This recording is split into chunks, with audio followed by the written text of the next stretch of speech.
Dan's MASH. Alan Alda n'était pas parfait. Il se disputait souvent avec une co-star qu'il détestait.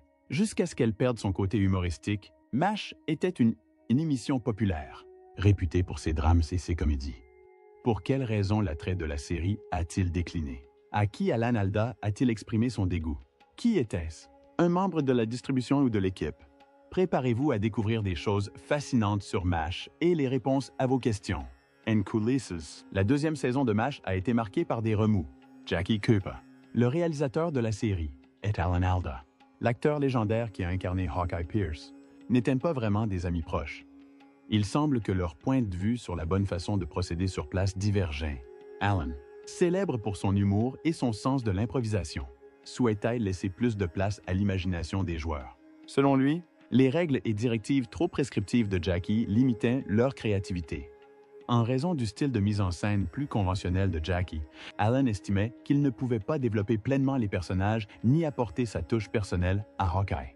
Cependant, Jackie était un expert fort de nombreuses années d'expérience dans le domaine. Il pensait probablement que les acteurs obéiraient fidèlement à ses ordres et resteraient fidèles au scénario.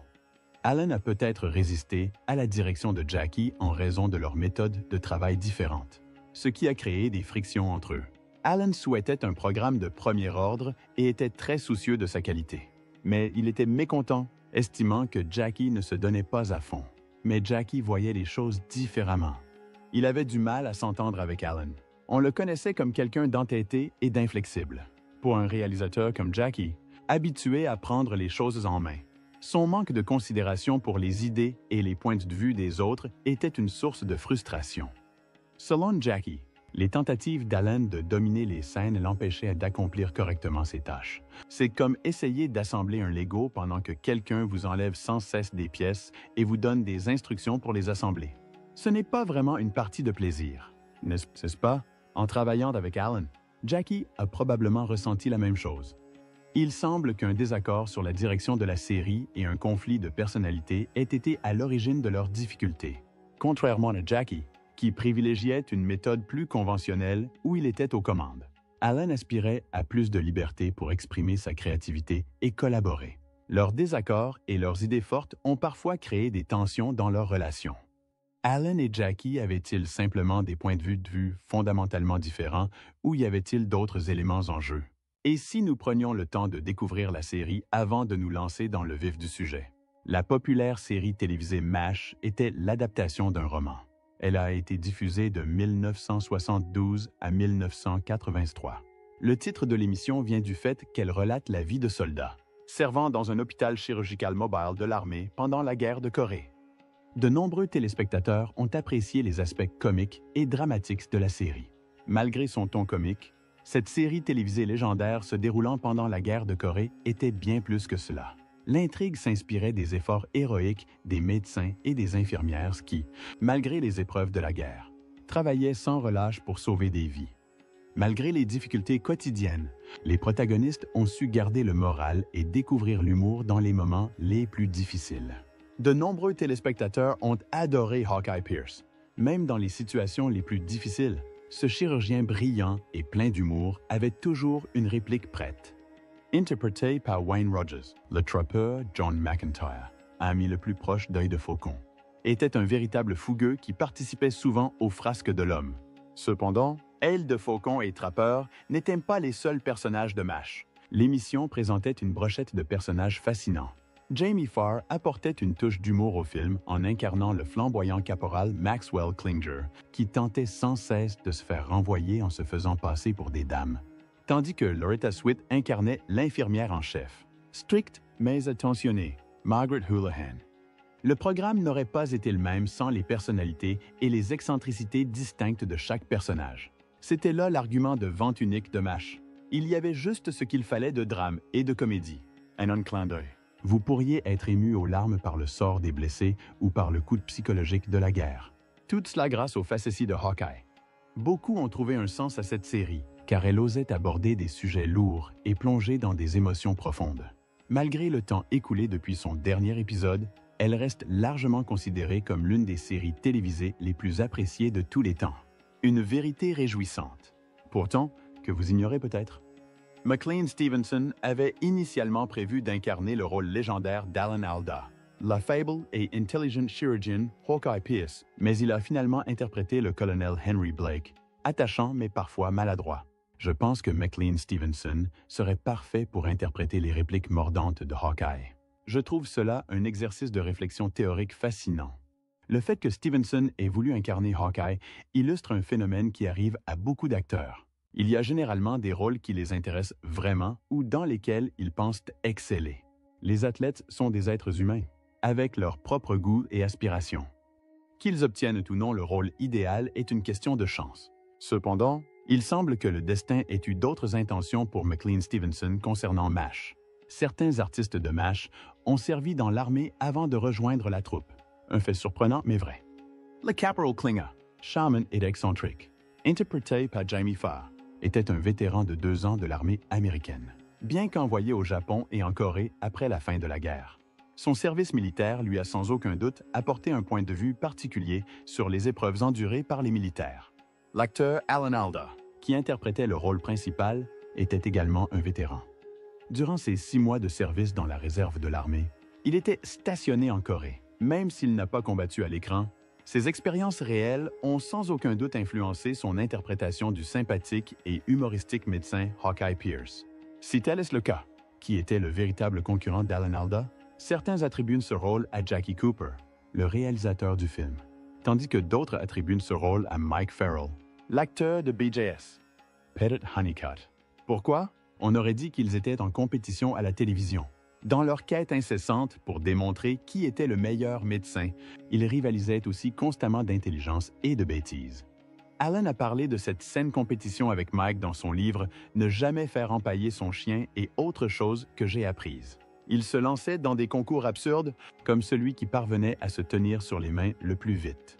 C'était une expérience agréable de travailler ensemble. Et tout se déroulait dans la bonne humeur. Curieusement, Alan a également noté dans son autobiographie qu'il avait étudié le judo pendant son service militaire. Il semblait plutôt disposé aux défis physiques et aux combats légers avec Mike. Ce qui peut s'expliquer par cela. Leurs rencontres physiques n'étaient pas toujours légères, malgré leur amitié. Alan remarqua que Mike essayait de faire trébucher Alan par derrière et de le renverser dès qu'on lui demandait de s'asseoir. Cela dit, leur partenariat n'était pas exempt de moments difficiles. Parfois, ils n'arrivaient pas à se mettre d'accord, notamment sur les actions à entreprendre par leur personnage. Mike était convaincu que son personnage, B.J. Honeycutt, se faisait passer pour quelqu'un d'autre. À cause de cela, Alan et lui ont eu une petite dispute. Alan a peut-être vu l'incident différemment. En tant qu'interprète, nous ressentons un lien fort avec les personnages que nous incarnons et nous efforçons de capturer au mieux leur essence. Cela a probablement contribué aux différends entre Alan et Mike concernant les actions de BJ. Malgré des désaccords occasionnels, ils étaient tous deux soucieux du bien-être de leur personnage et du programme dans son ensemble. Alan et Mike avaient non seulement leurs différends, mais il existe d'autres témoignages intrigants d'artistes qui ont laissé passer l'occasion de changer leur carrière au sein de MASH. Par exemple, John McIntyre, le trapeux complice de Hawkeye, s'est vu confier le poste par l'humoriste Robert Klein. Incroyable! L'humoriste Robert Klein était peut-être membre de la légendaire troupe de MASH, mais il a refusé le rôle pour une raison ou une autre. Klein ne semble pas avoir été perturbé par ce choix, même après le succès retentissant de MASH. Il a ensuite entamé une incroyable carrière comique, faisant des apparitions dans plus d'une centaine de films et séries télévisées. Il a manifestement réussi seul, mis à part la publicité qu'il a reçue en participant à une émission à succès comme MASH. Wayne Rogers, l'acteur dynamique interprété par le trappeur John McIntyre, fait partie d'un autre détail de casting intéressant. Lorsqu'il a rejoint une émission de télévision, Wayne n'a pas signé de contrat comme les autres acteurs. Cela lui donnait la liberté de quitter l'émission à tout moment, sans se soucier des conséquences juridiques. Imaginez la surprise de l'équipe de MASH à chaque fois que Wayne décidait de s'évader, avec l'un des personnages principaux apparaissant et disparaissant à volonté. Maintenir le cap a dû nécessiter un sacré jonglage. De nombreux téléspectateurs de MASH ont adoré le personnage haut en couleur de Jamie Farr, Klinger. Saviez-vous, cependant, qu'il n'était pas censé avoir un rôle régulier dans la série? Initialement, il était censé jouer un homosexuel et ne devait apparaître que dans un épisode. Les producteurs ont cependant choisi de conserver Klinger grâce à son excentricité attachante et à ses facéties pleines d'humour, qui ont conquis le public. Curieusement, une fois MASH diffusé à la télévision, les rires, ce sont caractéristiques du public du studio Kirit, ont commencé à s'estomper.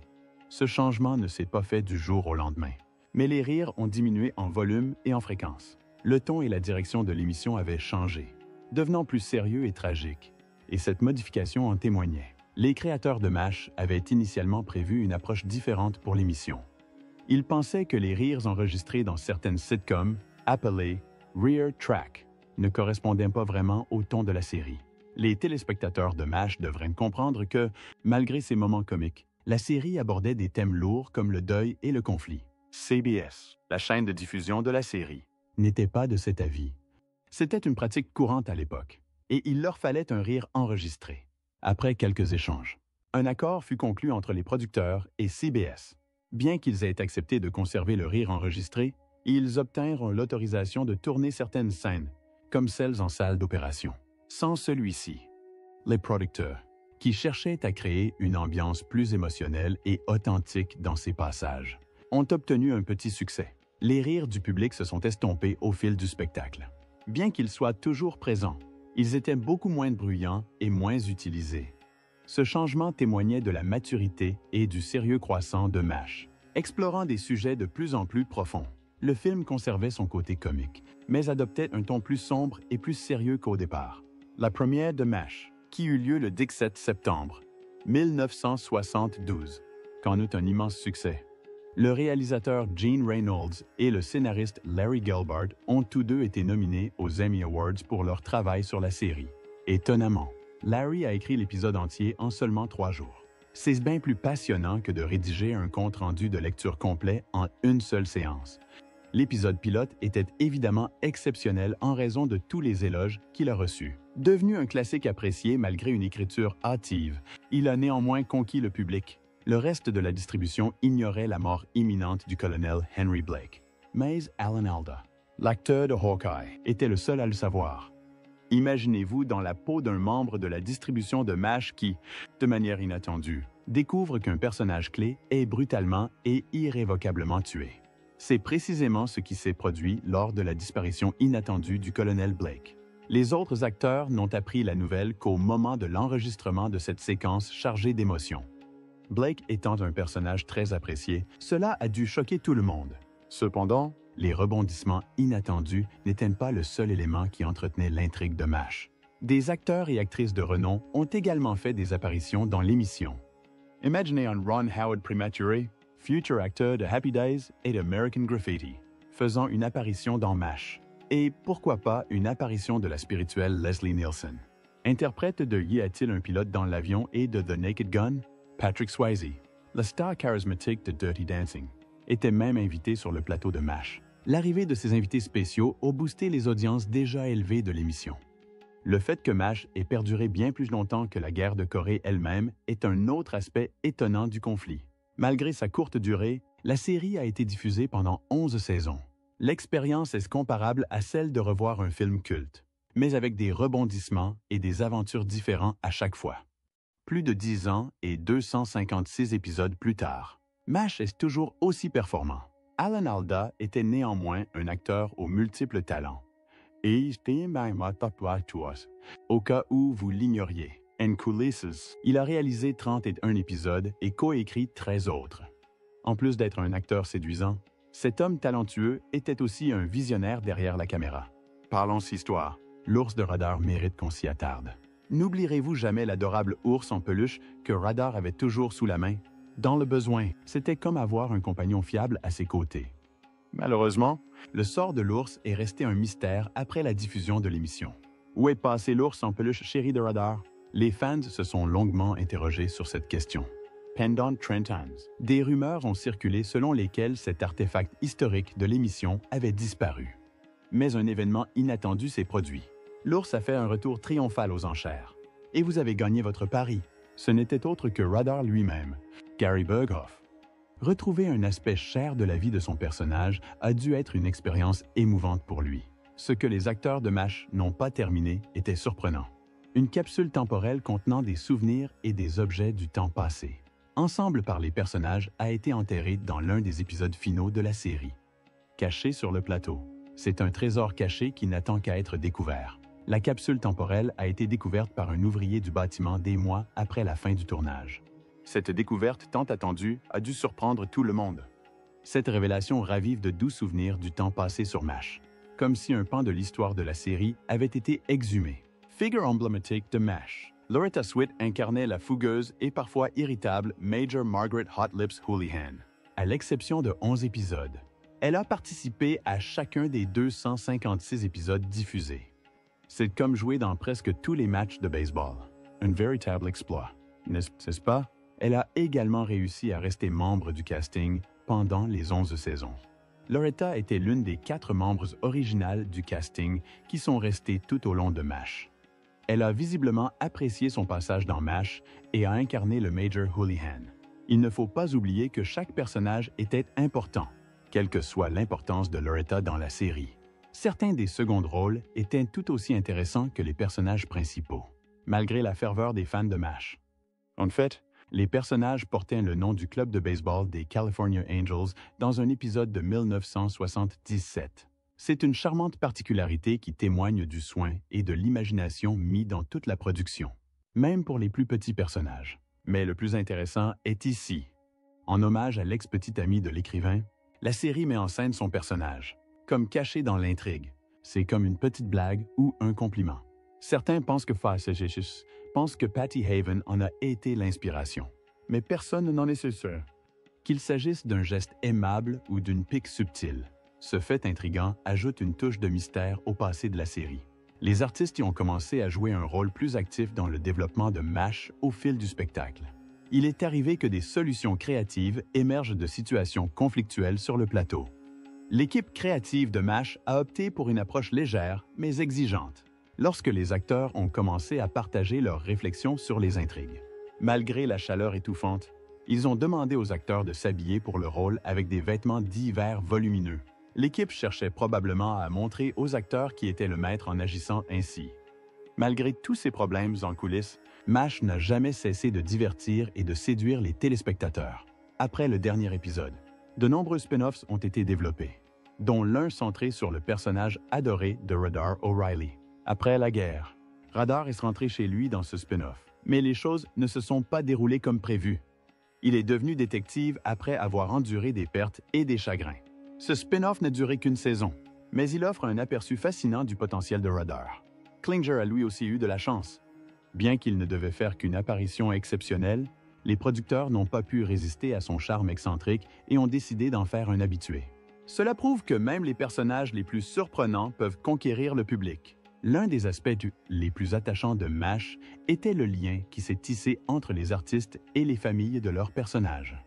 L'acteur qui a incarné BJ, en fait, Honeycutt s'est inspiré de sa propre fille Erin et l'a prénommée comme son personnage de fiction. C'était un hommage touchant et l'occasion pour lui d'apporter une touche personnelle à la série. Sur une note plus légère, la photo de Mildred, l'épouse du colonel Potter, qui ornait son bureau était bien plus qu'un simple accessoire. En réalité, il s'agissait d'un instantané de la véritable épouse de Harry Morgan. La personnalité du colonel Potter en tirait un léger, mais bienvenu, reinforcement. Alors qu'il travaillait avec Alan Alda, Jackie Cooper, qui a réalisé quelques épisodes de MASH, a écrit une autobiographie intitulée « Please Don't Shoot My Dog ». Cooper y exprimait son impression qu'Alan cherchait constamment à intégrer des opinions progressistes dans ses scénarios. Selon Jackie, Alan devrait abandonner sa carrière politique et se concentrer sur sa carrière d'acteur. Il avait l'impression qu'Alan tentait d'imposer sa volonté au programme et qu'il franchissait ainsi une limite. Alan et Jackie ont entretenu une relation tendue tout au long des 2 premières saisons de la réalisation de Jackie. Ils étaient très discrets. Il semble que leurs différences créatives et leurs problèmes personnels aient donné naissance à une relation fructueuse, même s'ils n'ont jamais ouvertement affiché leur haine l'un pour l'autre. Le dernier épisode de MASH a été un événement majeur, mais l'émission elle-même a connu un succès malgré toute l'agitation qui régnait en coulisses.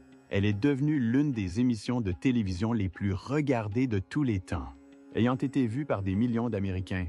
Saviez-vous qu'il y avait en réalité plus d'un épisode enregistré avant le dernier?